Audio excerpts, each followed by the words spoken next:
Back out na mo? Ay, dili. Nami ka ng bagong nakaan. Isa mo sad. Nasa nimi bakar ka na okay. Nakarating sa'yo ka na. Isa mo yung baton. Okay, dito.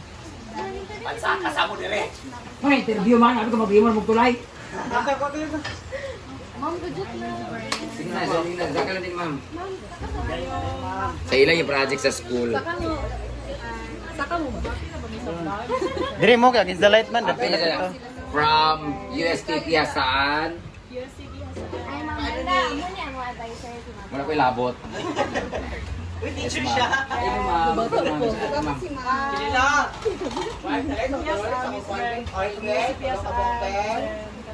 Post me on portable bridge para sa problem din sa farm. So this is an initiative from the students itself. Of course, we have been watching your vlog since then. Tapos we've witnessed po dun sa inyong struggle based sa inyong vlog.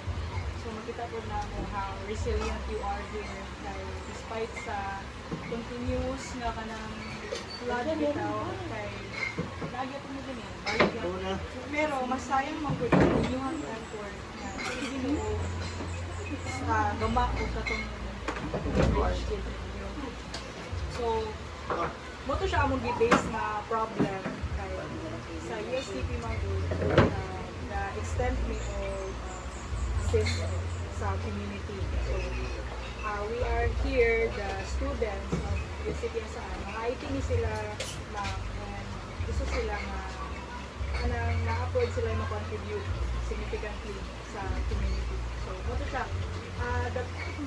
Amo ang tuyo karon i-share approval para mahumong research base yung for free. So, what we kanang from time to time ang din to test the durability sa among system. So, test nila for proposal defense na sila i-deploy na mo ang system in Houston. But what we can do for now is himo laboratory scale prototype. So namin dako yung swimming pool dito sa mga mag-test sa mga tanan dahil nakadayon kay bridge that will lift. Pag di na ito na kaya nito kaya may problem yung sa dito. Maano din ang community, hindi mo na sabi ng mga tao, sige na ano. So why not create a portable bridge dito na sa mobile application ninyo, pindot to na lift na ang bridge para ma-preserve ang bridge at the same time, safe po sa mga tao ninyo in case na mga gusto mag-extend of help sa kabog or living. So, ma-preserve bigyan po ang bridge. So, ang style niya is mo-lift siya. So, This is right. Left right here. Left yun. Yun yun. alam ko seryoso na kayo po. Pero yes, mo-lift siya. Ba, automatic among buwahan. Pag mabasa sa tubig, usaka siya. O, diba? Nangga, diba? More sensor. Yes, naayon na sensor. Balo siya. Gusto mo rin touchscreen. Istoryan, may anak. Ikaw, ulay na ka, ma'am. Actually, istoryan, may anak. Sorry ka lang. But now, nasa like Ay, wala initial. pila-pila. Kami istoryan. O, tapos, ma. So yes, Dili ba, balo siya. ito mo diya. Yaya, may konsa mo. Upo kayo Maria Teresa. Maria Teresa. Ay, Jalor na, pe. Los Biminda. Si Los Biminda. Dahil island na din ko. Sa man. Ay, wala ka din. So, also siya, we're happy that we have extended our assistance to this community, especially dala na yung followers mo. And then, makita po sa inyong mga followers na despite lugar sa inyuhan kaayo diri sa problema sa flood, masulutunan siya with the help of our students. Doon, pag graduate nila, Tagalog na nila, tro. Dili man. Tulay. For deployment siya, so biya ni Gid siya. But for now, kung gusto ganito kami partnership sa lain na course. Yung USCP yapon pero more on electrical. Kay sila gid ang mga mood gid bitaw o develop gid on-site din sa inyo. Kaya nanita po niyo ways na request nila budget from the other government institution, but we all know na government karon may direct financial. Pero nangita lang yung private sector to finance materially, not financially, but kasi maka-extend sila o ngayon yung materials para pagahimuon ang comfortable bridge. Hindi sa initial niya kuan kanang web siya pero ang ihatag mo sa inyo is ang mobile app. Bali sa ako na mobile app pa din naman siya.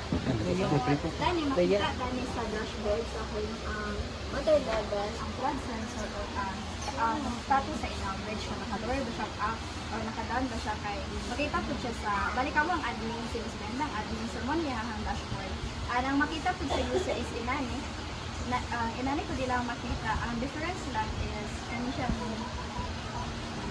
ang different lang kay ang sa bridge which is ang authorized personnel lagi na-access ng Tuloy kung na ako sa laing lugar niya nagbaha na din eh. ay Authorized. yes kanang makuan na siya naman sa kay other stuff. Kasi nagkagubot-gubot na ba? Uy, asang ID kita authorization letter. Pwede na siya nga malagin sa Okay. so that natin type of sensor then makita niyo since dagan ang sensor na mo i-deploy kay from pinaka-pan nag-layo pa din tayo din ang sensor lang sa dagan din ang sensor na gamit. So ang mga mo siya ang mga sensor makita niyo ang sensor kay offline ba siya or kanang online ba siya ang sensor. Then dahil daghan different type of sensor kani kay sensor nga mo-detect sa water level o ang sensor nga mo-detect sa rain sensor nana ang kanang kuan. So mo initial pa lang siya kay wala pa siya na finalize. And nakita ko din then ang history dayon sa flood like upon January kay kuan ba warning level na ba ito siya atong kuan kasi atong kuan nakita niyo. So inano lang ko ang Pwede na buktan ka ng wang kanang alert level number 3. yes, ay natin check ka ng mag-send mo tayo siya notification.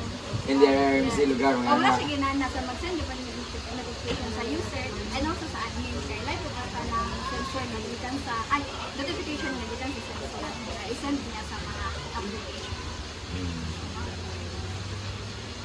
Dobi ko malubot, pwede na siya sa kanang connected sa laptop.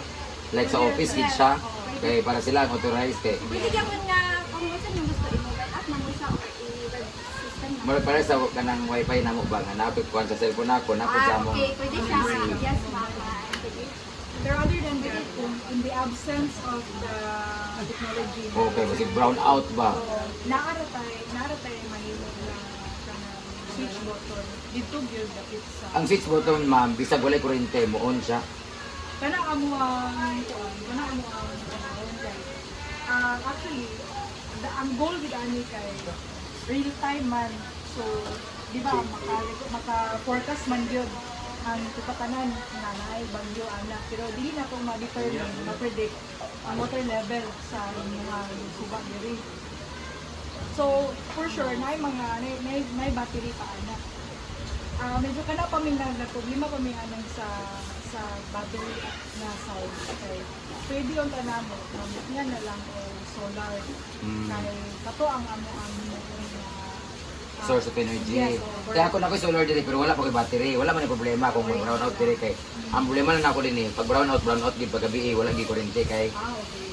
Wala man ko naka-battery nga kuan kay medyo mahal-mahal man sila na karon nagtaas ang kuan times 3 gid yang kuan. So eventually kung magka-kwarta magpalit medyo og battery so wala man yung problema but if ever man di ko makapalit then na may usay man gud dinhi nga kanang hangin pa lang nang bugto nang kuan kuryente dinhi so wala kuran pagtaas sa tubig di na mo ma-detect kay ano sa hangin pa lang wala kay tubig mawala naman yung kuryente so depende man na siya so naging sa nga real time siya pero wala ni kuryente ana nga time so di na gid ma-access so ang point po nako base nun niya ang inyong gibutan nga tulay is maigo gid siya anytime, maigo gid siya sa tubig, kung mataas gid siya.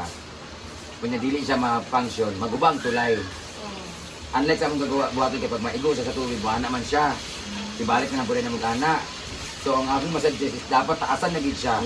Nabisa kung saog dito pag kabalo na maging sa level sa among tulay gid ni ay tubig ato napit yun. So dapat medyo above pagit siya. Para kato inyong gibuhaton, ayaw na siya magamit kung talagang grabe na gid na Worst comes to worst na din nga scenario. Kaya kung atong buhaton kung kanang maigo gid siya para matest gid siya, magpunyag kung kaso digid mo tukar na napasa dito niya may gusto tubig, maguba gid siya og mag-isod na noon o symbol kay guba naman gid siya. Dapat mas maganda gid taasan na gid siya level nga. Magamit ra gid siya og kung kailangan gid ayo. Sige. Amo na tayo consider no. Kay ano man po nila. Then based on sa nakita ko naman sa videos no, higher level gid tayo. Sado pa kanang above gid aning mga Bato. Actually kanina nakita nung hagdan dito ma'am sa entrance. Di agad ang level sa taas taas gid sa ana. So kung nakakatungan sa tubig, nara mo na ni taman.